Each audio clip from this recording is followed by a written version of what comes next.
Okay, now we get to the wreaths, one of our final items, and then we'll be with Sarah Davies and Crafter's Companion coming up next hour. So here we go, 3D wreaths and bow dies. This is also a great value. It was what, 43, and now we're at 29.95. Another great birthday price. So let's talk about the wreaths and the bows, Anna.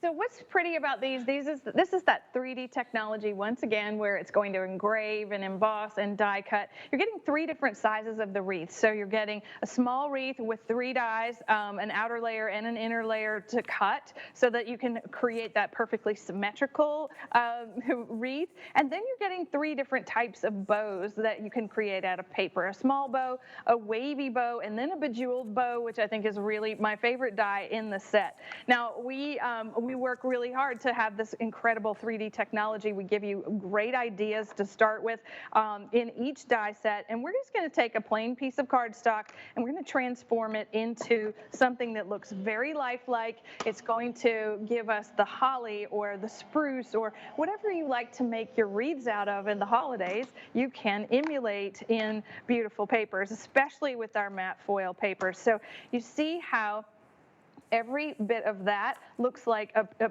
piece of antique Dresden. And when we take the bow, right, if you want to make the bow out of a different color, you can. This can hang at the top of your wreath. It could hang at the bottom. You could make this into a spinner card. You can do so many beautiful things by combining this circle. So I love looking at these. So this is the largest one. This is the medium one. And then there's a small, or this is the small, I'm not sure. But you get the idea. We've given you larger to smaller. Here we go.